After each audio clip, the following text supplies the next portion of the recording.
Steph, ISD+, allez, je pense que ça va être la dernière vidéo sur le système de vente. Le reste sera pour les abonnés de l'autre côté, pour ceux qui voudraient faire la formation massive là-dessus. Et donc, on reprend là où on en était. Donc, tu as tes 5 secondes ici. Tu es donc passé pour un expert dans ton domaine, ou tu es un expert dans ton domaine. On attaque avec donc du questionnement massif et de la prise d'informations pour déterminer la qualification du client, quel est son type mode d'achat, est-ce que donc c'est un sécuritaire, fonctionnel, etc.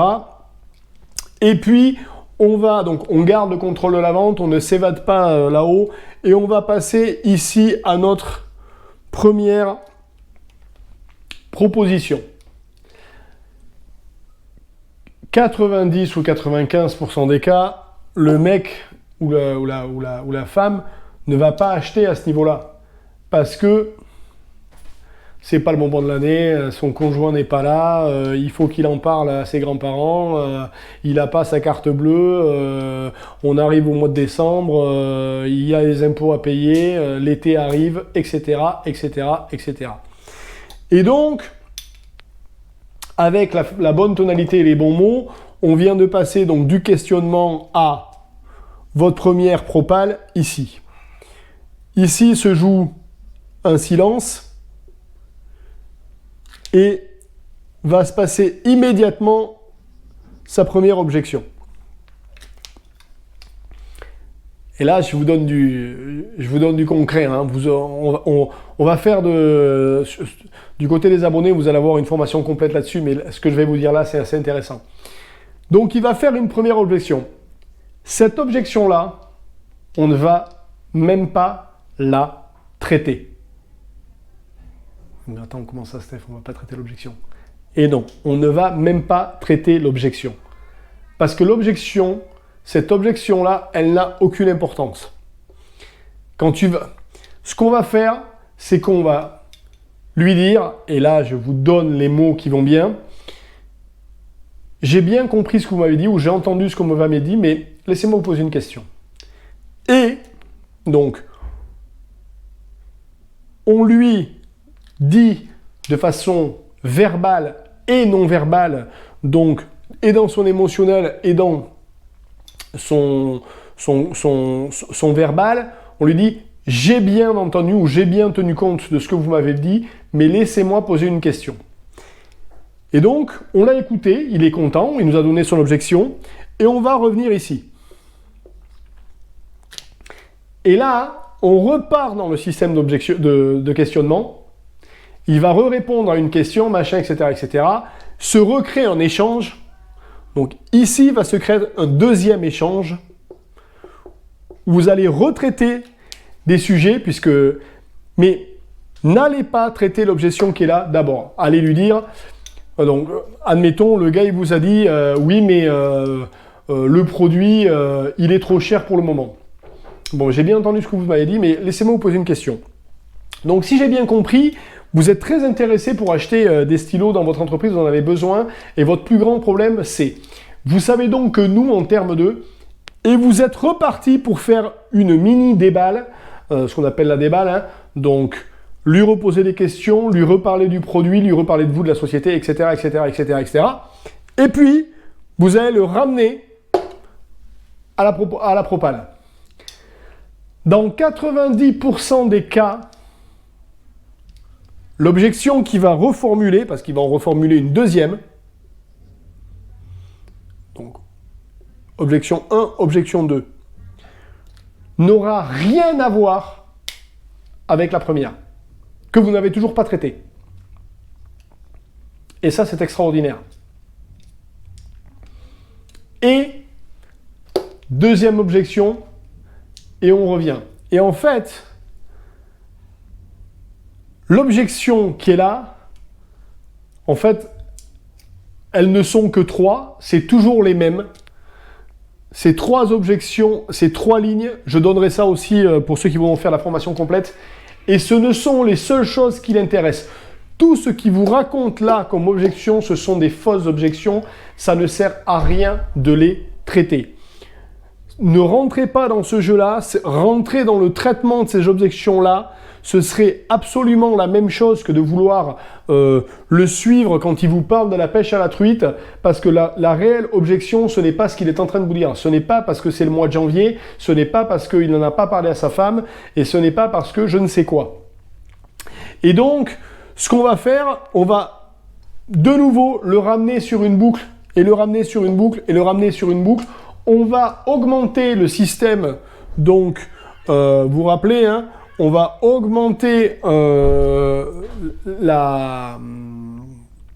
suite à des techniques, le niveau de besoin qu'il a, donc le seuil de douleur ou le seuil de nécessité qu'il a, pour diminuer son seuil d'objection, en fait. Hein. On augmente la peine, on diminue le niveau d'objection, et in fine, en général, après 2-3 boucles, et en passant bien du temps sur ces 3 sujets-là, boum, la vente se ferme uniquement comme ça. Et l'une des grosses erreurs de beaucoup de vendeurs, et j'ai vu ça pendant des centaines de fois, c'est de vouloir absolument traiter les objections clients. Et c'est ce qu'on apprend dans tous les systèmes de vente aujourd'hui. Moi, dans la société de solaire dans laquelle j'étais, je suis rentré simple vendeur. J'avais donc on vendait des kits de 3 kg, le kit faisait 20 000 €, il fallait en vendre 2 par mois pour pouvoir être à peu près dans les normes, donc 40 000 € de chiffre par mois. Et j'avais 450 000 € de chiffre à faire à l'année. Je suis rentré dans la société au mois de février. Au mois de juillet, j'avais fait 2 300 000. À la fin de l'année, j'ai fait 8 millions d'euros de vente. C'est trouvable sur Internet. Voilà. Et je n'ai jamais traité mes objections clients. J'ai toujours fait la même chose. Présentation, 5 secondes, expert dans mon domaine. Récupération d'informations, qualification du client, quels sont ses besoins, dans quel domaine se situe-t-il, proposition, silence, non-traitement de l'objection, travail sur les 3 points clés que je vous donnerai, et on avance, et j'ai été je ne sais combien de fois avec mes commerciaux, puisque à un moment donné, je suis très rapidement passé associé dans la société, puis associé majoritaire, et puis ensuite je m'occupais des commerciaux, puisque la première formation commerciale que j'ai vue et celle que je voyais, j'ai dit mais c'est pas possible qu'on fasse comme ça, et j'ai très régulièrement accompagné mes commerciaux, et j'ai amené mes commerciaux à un seuil de vente un ratio. Donc un ratio de vente normal, c'est, on estime quelqu'un qui est 2 à 4 sur 10. Donc 10 prospects, 2 à 4 ventes, t'es pas mal. Moi, mes commerciaux, ils faisaient 8 sur 10. Et souvent, les 2 qui rataient, c'était des clients non qualifiés. On faisait de la qualification, on avait un call center qui les appelait pour savoir, est arrivé, et le mec, il veut un panneau solaire, et le toit de sa maison, il est orienté avec un arbre, et il n'y a pas la place pour mettre le kit de 3 kg, et en plus, il n'y a pas de soleil. Bon, tu perds pas ton temps, tu dis, monsieur, je suis désolé, mais je vais faire autre chose, hein, je vais aller jouer au golf. Et ça, si vous mettez ça en place, je vous garantis que vous allez augmenter vos seuils de vente de 8 sur 10 sur des clients qualifiés. N'essayez pas non plus de faire l'erreur absolue de vouloir absolument fermer, donc de vouloir vendre à quelqu'un qui ne veut pas acheter. La personne qui n'est pas intéressée par ce que vous vendez, et c'est 25% des gens, le mec il vous a reçu parce que ou il a du temps libre, ou il veut des informations sur le produit, mais il n'a pas du tout l'intention de l'acheter, mais comme tout le monde en parle en ce moment, c'était beaucoup le cas dans le solaire.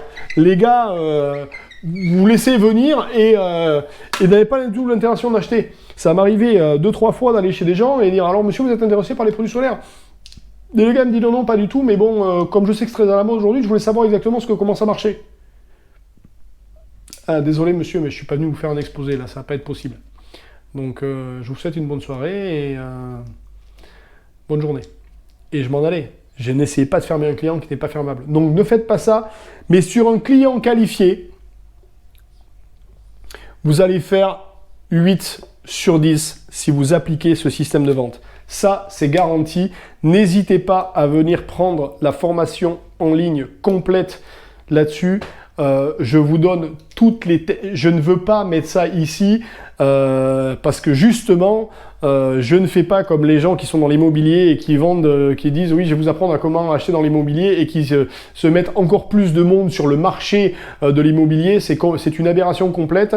Donc les gens qui sont vraiment intéressés par ça, et je peux vous assurer que si vous avez un business, quel que soit le business que vous avez, si vous ne savez pas vendre, bon courage pour le faire décoller et bon courage pour réussir à faire de l'argent, quel que soit le business ou le domaine. La vente, c'est le point clé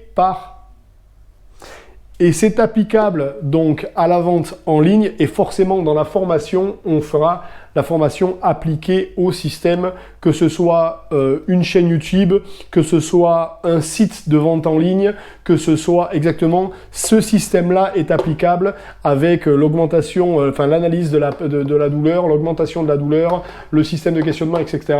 Je vous démontrerai ça de l'autre côté, bien entendu. J'espère que cette vidéo vous a plu. Si c'est le cas, n'hésite pas à laisser un commentaire. Je vous ai encore donné de la belle information là-dessus.